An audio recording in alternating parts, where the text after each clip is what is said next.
So I was listening to a recording and Acharn was saying that people don't understand that studying Abhidhamma is right now. If one does not understand this moment, one does not study Abhidhamma. In other words, people think that Abhidhamma is in the book, it's in the details, it's in the numbers, it's in the text, but actually Abhidhamma is the reality that appears now. So the study of Abhidhamma means the understanding of just what appears now at this moment. So I thought it may be a good topic to discuss further. If we just heard the word but not understand the truth of it, what is it and what does it mean? Can there be the understanding of anything? For example, right now, see, not many people think about it at all right now. And they can say, right now, something there, but what is it? For example, what is there now? Whatever is real is a dhamma. So dhamma is a reality which is there to be known. So we just heard the word dhamma, and it's true, and it's real, and it's a reality. But where are they? Right now, are there any dhamma? One by one at a time. For example, there is seeing right now. Who knows what seeing is? How come to be seeing right now? It's there already. But without conditions, can there be anything arising and appearing now? It's just not happened out of the blue, just there. But the way it is conditioned, but who knows what condition is? That's why we learn to understand what is there. Because life, what is life? Where is life? Life exists in only a moment. Without a moment now, where is life and what is life? That's why anyone who say, I know life, what is it? Where is it? For example, is life this moment? Or this moment is not life? See, it can be known, it can be understood, the truth of birth and death and whatever arising and falling away in between birth and death. Right now, what is there? Death can come anytime, but who knows? And who understands what is it? What is birth and what is death? And what is there now? It's there so true, so it can be known what is there as it is. Absolute truth. What is seen is seen. What sees, sees. That's all. What is there that can be known now at moment of seeing? And without understanding each moment in life, seeing, hearing, smelling, tasting, touching, memory, feeling, like and dislike, what is there? Is there in life by conditions? Does anyone make it arise? Impossible, because whatever is there has conditions for its arising and then fall away. Instantly, who knows? This moment is not previous moment at all. And who knows what would be next? Impossible to know because it's there already. That's why learning about birth and death and what is there in life to understand the truth that it's not always there as it seems. It's so short. The moment of birth cannot be the next moment. And the moment before death cannot be the moment of death. Just one moment, so very quickly arising and falling away all the time from birth on and on until the end of life. And then it conditions next birth, next life again, like this life, exactly the same. Born to see, to hear, to think, to like, and then completely gone. And it's gone before death. Is that true? Where's the birth moment? Where's yesterday seeing? Can anyone find it? Is it still there? or never to be found at all because it's completely gone. Just learn to understand life as just a very temporary moment, very short, on and on and on, unexpectedly. Just consider whether it's true, whether it's life. Can anyone arrange or make anything to arise at all? And how can life be not like one wishes to be? Happy, pleasant feeling all the time? What about painful feeling and unpleasant object which is heard or smelled or seen? Is this not life? If there's no understanding of this moment, can there be any moment of standing what we take for life? Or even what we think what life is? Can anyone say that life is not now? Life is not seeing, life is not hearing, but so very short life, in a moment only, and then gone, never to return at all. And since the truth is that it arises and falls away, can it be directly known or directly experienced to understand the truth? What is there which arises and what is there which falls away right now? If this moment does not arise, can there be this moment? And as soon as it has a reason, it falls away. Is that not true? Because moment of seeing is not moment of hearing. They cannot arise together. One is sound and the other is visible object. They are different. How can they appear together?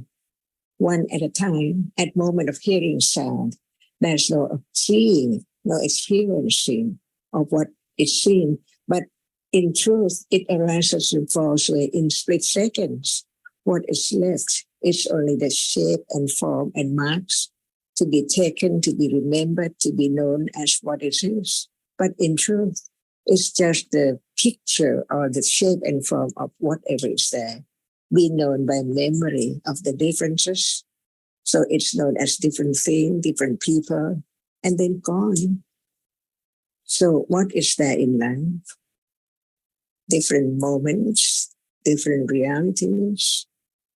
Which one can be taken for I because it's not there at all as it has fallen away instantly right now. Is that true? Or is it not true? Just learn to understand the truth, to be truthful to the truth, birth and death.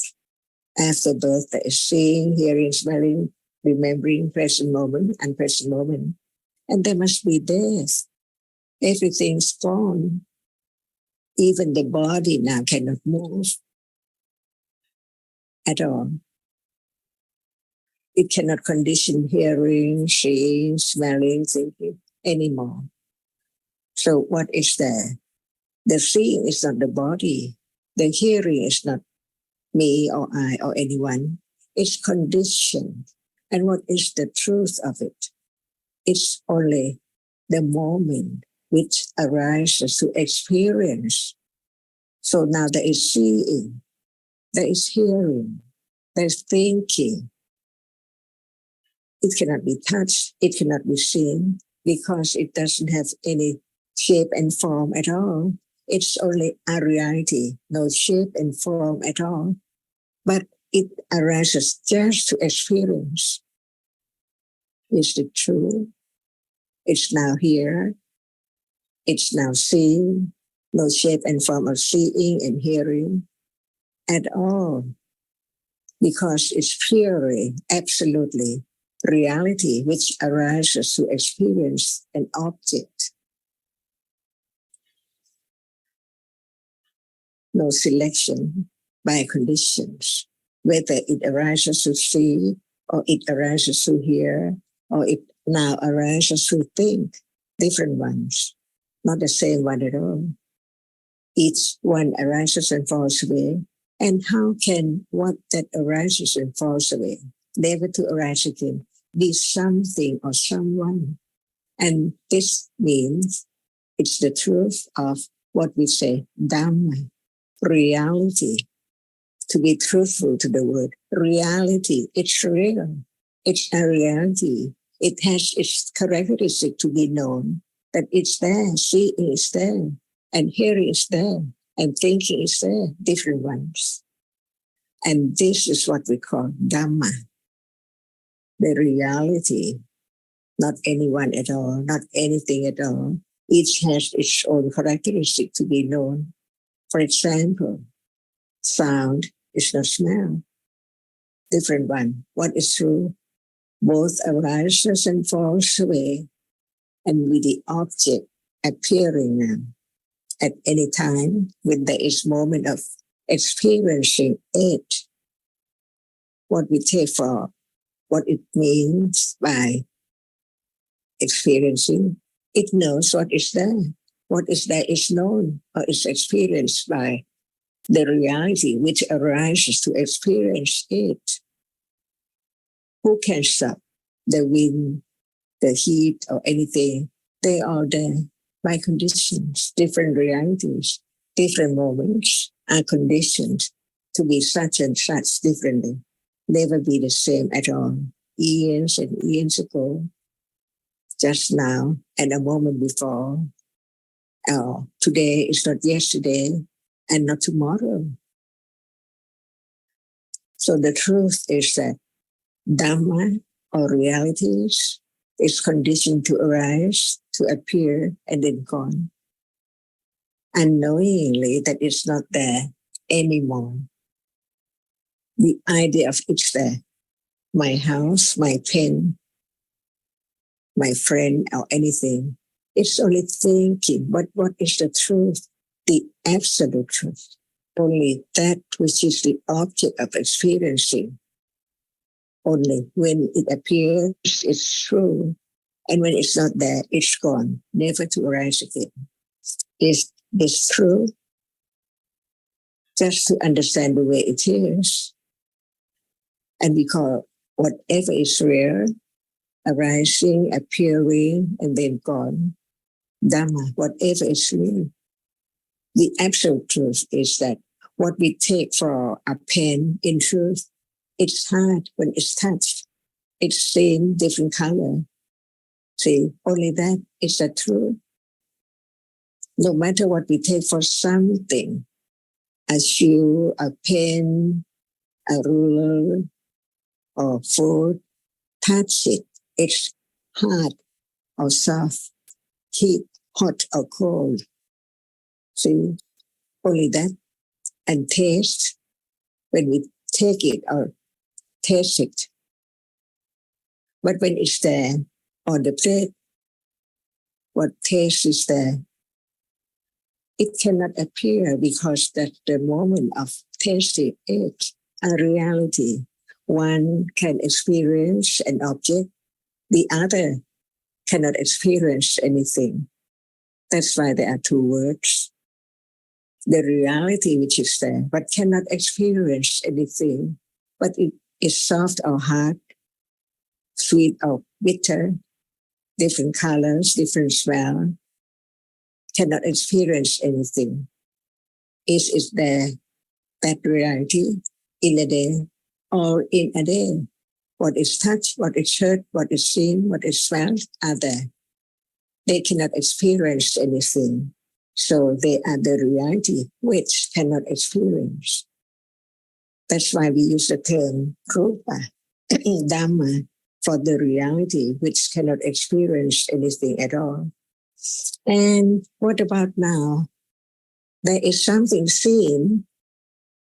See, the blind cannot see anything at all because no eyes as conditions for that which has to impinge on it, condition seeing right now, to experience only the object which impinges on the eye.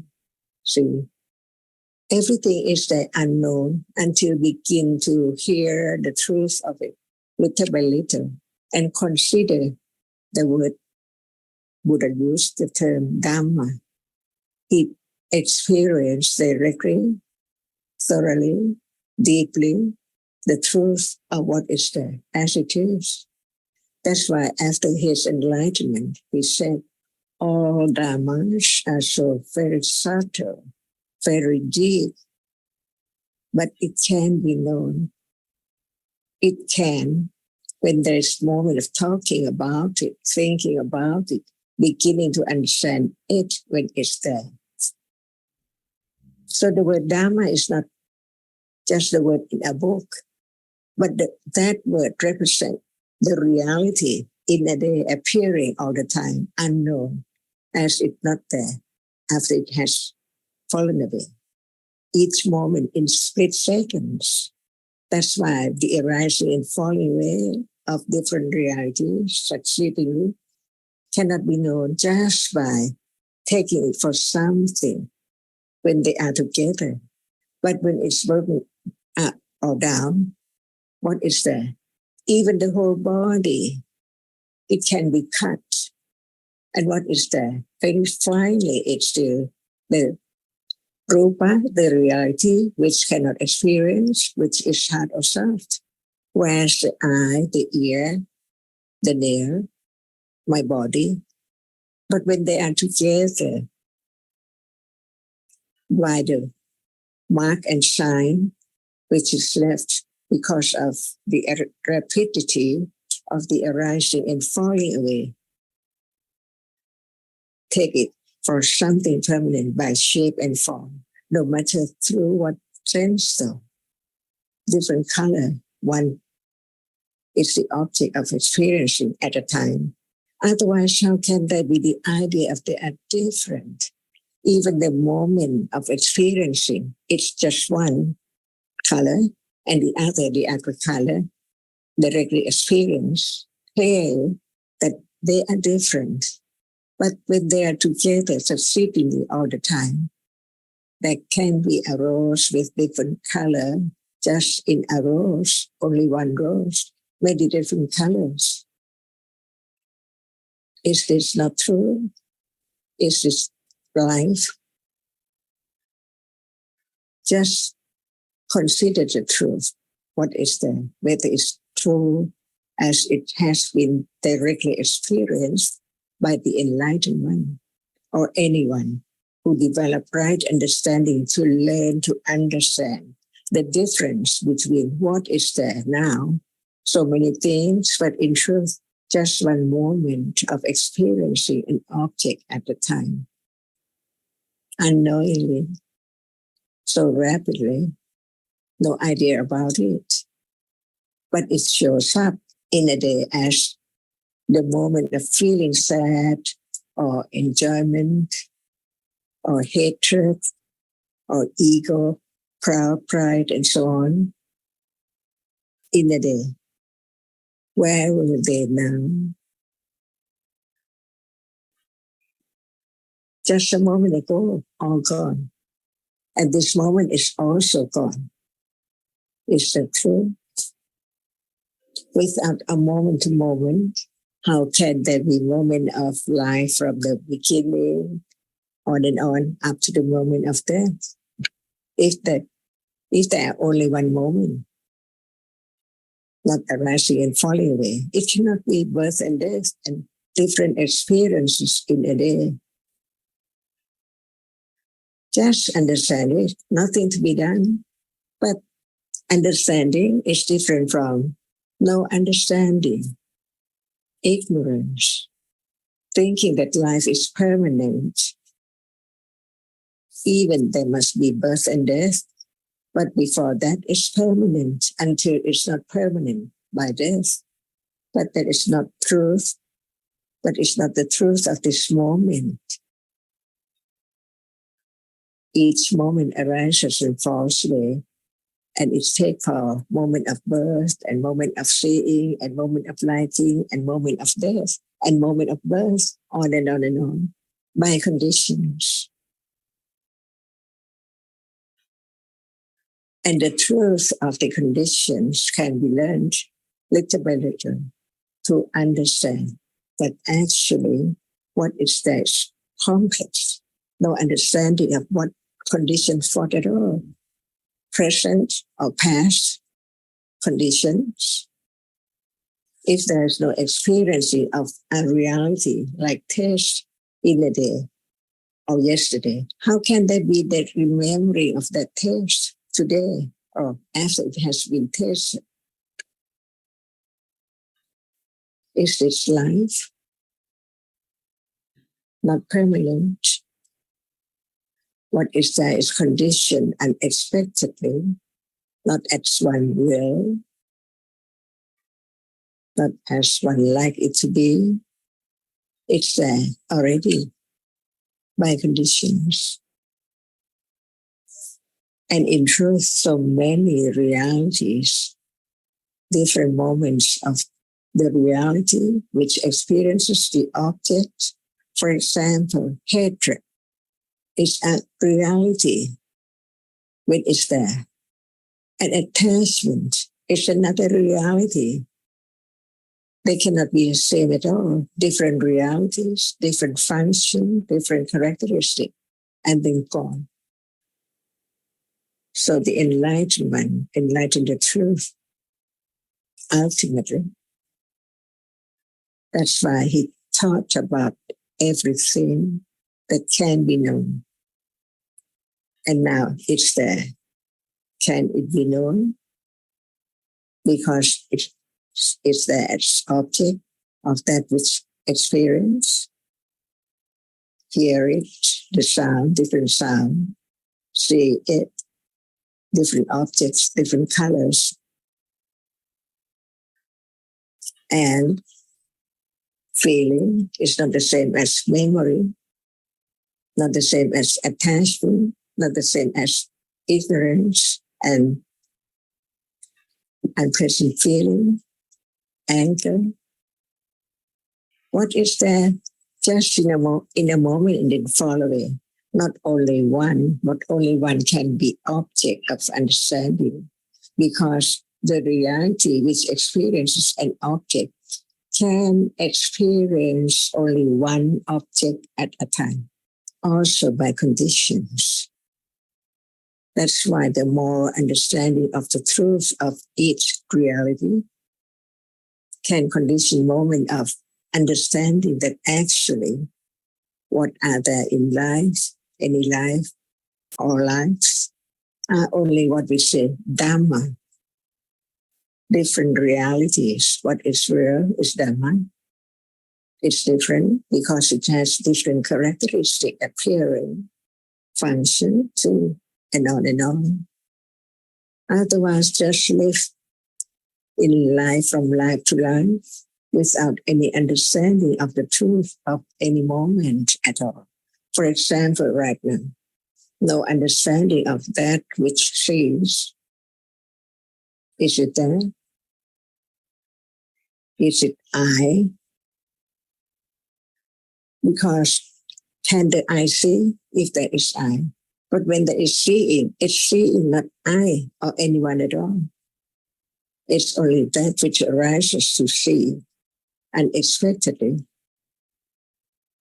What next moment will be, who knows? Can be death, or seeing, or hearing, or thinking, or by conditions. Always unexpectedly, because who knows what will be the next moment. But there are conditions ready to condition next moment after this moment. On and on and on. Very rapidly. How many moments now? Moment of seeing, moment of hearing, moment of thinking, moment of considering.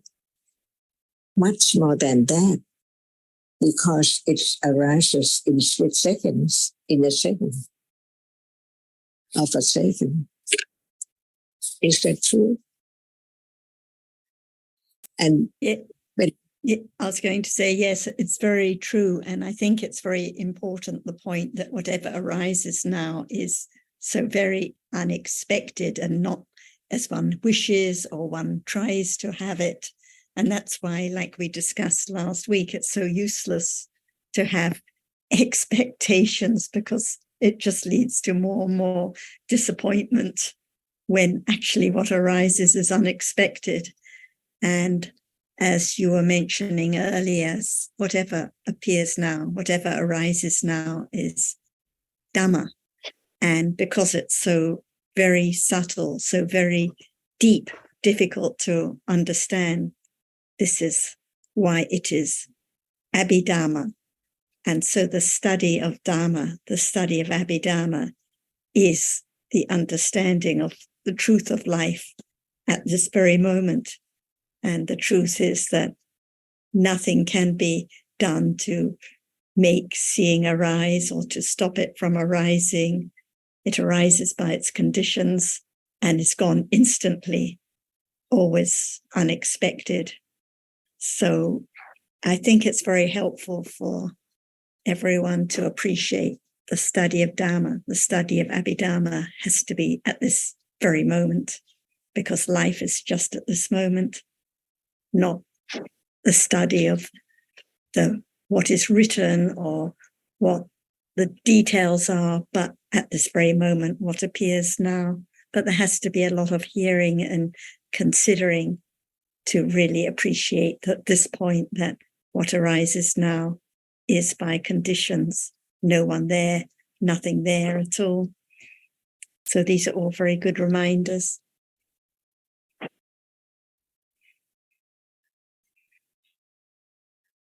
Jyotika, I don't